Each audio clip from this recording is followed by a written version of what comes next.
പറഞ്ഞേക്കാം. ആ 5 ലക്ഷം നമുക്ക് അപ്പൊ തന്നെ ബാങ്കിൽ ഇട്ടേക്കണം. വളർന്നു വരുന്നേട്ട നാളെ അവളുടെ കല്യാണമാണ്. ഹലോ ആലിയെ. ആ എടേ, ഞാൻ ചിലപ്പോഴേ 2-3 ദിവസത്തേക്ക് സ്കൂളിലോട്ട് വരില്ല. നാളെ എന്റെ കല്യാണോ?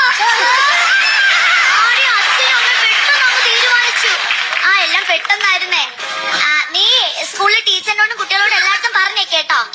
അയ്യോ വന്ന് വിളിക്കാൻ സമയമില്ലടി, നാളെ കല്യാണമല്ലേ. Thank you. ശരി. ആരുടെ കല്യാണം പറഞ്ഞു? എന്തേ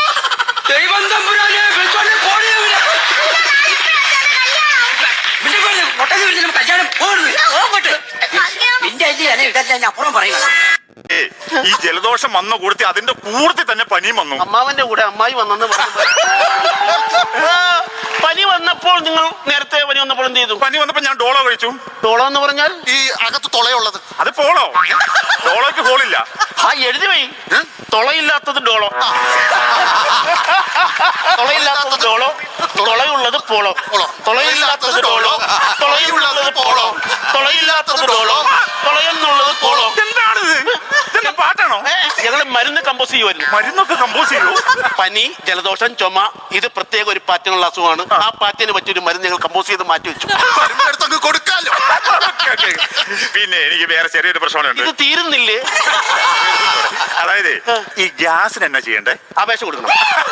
കൊടുക്കുമ്പോ 2 കുറ്റിക്ക് അപേക്ഷ കൊടുക്കണം. പിന്നെ പുറകെ നടന്നാൽ കുറ്റി കിട്ടാൻ ഭയങ്കര പാടാണ്. അയ്യോ, ഞാൻ വയറ്റിലെ ഗ്യാസിന്റെ കാര്യം. വയറ്റിലാണെങ്കിലും കുണ്ടന്നൂരാണെങ്കിലും ഗ്യാസ് കിട്ടണ അപേക്ഷ കൊടുക്കണം.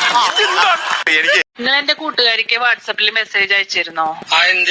എന്താ അയച്ചത്? നിങ്ങളെ ഞാൻ മലയാളം ഏതാ പഠിപ്പിക്കും. ഓളും ബാങ്ക് ലോൺ നടക്കാൻ കഴിയില്ല, അതില്ല എന്നൊക്കെ പറഞ്ഞപ്പോഴേ ഇച്ചിരി മോട്ടിവേഷൻ കൊടുത്താണ്. എന്താ പ്രശ്നം? എന്ത് മോട്ടിവേഷനാ കൊടുത്തത്? നീ വിചാരിച്ച നടക്കാത്തൊന്നുമില്ലാന്ന്. അതെടുത്ത് നിങ്ങളൊന്ന് ശരിക്കൊന്ന് വായിച്ചോളി. പിന്നെ നോക്കാം. നീ വ്യഭിചരിച്ച നടക്കാത്ത നിങ്ങൾ നാട്ടിലേക്ക് ഇങ്ങോട്ട് വരേട്ടാ. കൊറേ കാലം ഞാൻ ഒരുപാട് സാധനത്തിനെ സെറ്റാക്കാൻ നോക്കി. ഒരെണ്ണം അങ്ങോട്ട് അടുക്കണില്ല. ആ വഴിയിൽ നോക്കിയാൽ മുഴുവൻ ചിക്കുകളാണ്. നമുക്ക് പാകത്തിന് ഒരെണ്ണം അവിടെ സെറ്റാവണില്ല. ഇവിടെ ഈ പ്രായം തോന്നണ്ട എന്റെ മുഖത്ത്. പ്രായം എപ്പോഴും ചുള്ളനല്ലേ? എന്താന്നറിയില്ല. ഞാൻ ഒരാളങ്ങോട്ട് നൂലാക്കി വരും, ഒന്ന് സെറ്റാവും, മെസ്സേജൊക്കെ അയക്കും. അപ്പൊ പറയും എന്നെ ബ്രദറായിട്ടാ കാണുന്നു. ഇവരുടെ ഞാനും കുറെ ട്രൈ ചെയ്ത്, പക്ഷെ ഇവരുടെ ആവശ്യം കാണാൻ വേണ്ടി മാത്രം നമ്മള് ബാക്കി ഒന്നിനും അങ്ങോട്ട് അടുപ്പിക്കുന്നില്ല. എന്താന്ന് ഒന്നാമത്തെ ഇപ്പൊ പഴയ പോലെ പട്ടി പറ്റ പോലെ പെങ്കിടാങ്ങളില്ലല്ലോ. 1-2 മക്കളേ ഉള്ളൂ. കുറവാണ്. ഇതൊക്കെ 7-8 ഒക്കെ ആകുമ്പോ ഓരോരുത്തരവന്മാര് സെറ്റാക്കി വെച്ചിരിക്കും. അത് ശരിയാണ്. നമുക്ക് ഇനി എണ്ണ ഉണ്ടാവൂലേ ഈ രാജ്യം. എണ്ണയൊക്കെ ഉണ്ടാവും. നമ്മള് തേടി പിടിച്ച് കണ്ടുപിടിച്ച് സെറ്റ് ആക്കണം. പക്ഷെ ഈ സ്റ്റൈല് പോയിട്ട് കാര്യമില്ല. വാട്സാപ്പ് ഫേസ്ബുക്ക് ഒക്കെ പോയി.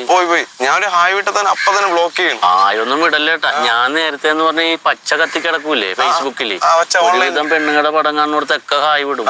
ഇപ്പൊ പൊരിഞ്ഞ തെറിയാണ്, ഒരാൾ മൈൻഡ് ചെയ്യല്ല.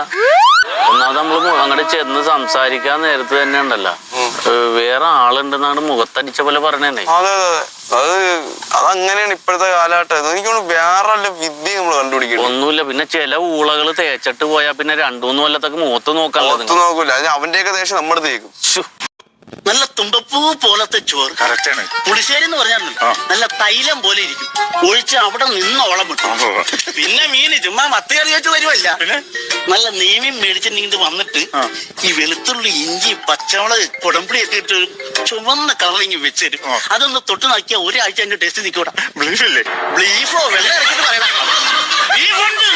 ബീഫ് ചുമ്മാ ചാറ് കൂട്ടി അടിക്കുമല്ല, പിന്നെ തേങ്ങാക്കൊത്തൊക്കെ അരിഞ്ഞിട്ടിട്ട് ഒലത്തി ഇങ്ങി വെച്ച് തരും. ഇതിനെ കുറിച്ച് 2 വാക്ക് പറ. ഇതിനെ കുറിച്ചാ പ്രിയപ്പെട്ടവരെ, ഇത് വളരെ നല്ലൊരു ഇതാണ്.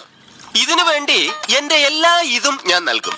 പിന്നെ എന്റെ മാത്രം ഒരു ഇത് കൊണ്ട് പറ്റില്ലല്ലോ. നിങ്ങളുടെ ഓരോരുത്തരുടെയും ഒരു ഇതുണ്ടെങ്കിൽ ഇത് കുറച്ച് കൂടുന്നുണ്ട്. പിന്നെ ഇതിനെ കുറിച്ച് പറയാൻ അത് പറ. തത്തമ്മ എന്ന തൂലിക നാമത്തിൽ അറിയപ്പെടുന്ന കരയിലെ ബാലകവി കൂടിയായ ശ്രീ കൊച്ചുകൃഷ്ണൻ എന്നെ കുറിച്ച് പറഞ്ഞത് കേട്ടപ്പോൾ കുറച്ച് ദിവസങ്ങൾക്ക് മുമ്പ് എന്റെ കച്ചവട സംബന്ധമായ തിരക്കുകൾക്കിടയിൽ ഒരു പോലീസ് സൂപ്രണ്ടിനെ പരിചയപ്പെട്ടതാണ് എനിക്കിപ്പോൾ ഓർമ്മ വരുന്നത്.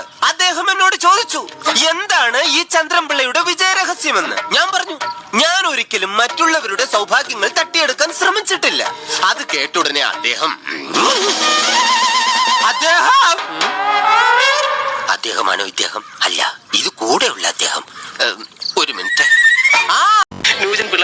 എനിക്ക് പറയാനുള്ളത്. കാരണം ഞങ്ങൾ 90s 80s 90s rocket 80s rocket എന്നൊക്കെ പറഞ്ഞ് അപമാനിക്കുന്നവരോട് എനിക്കൊന്നേ പറയാനുള്ളൂ.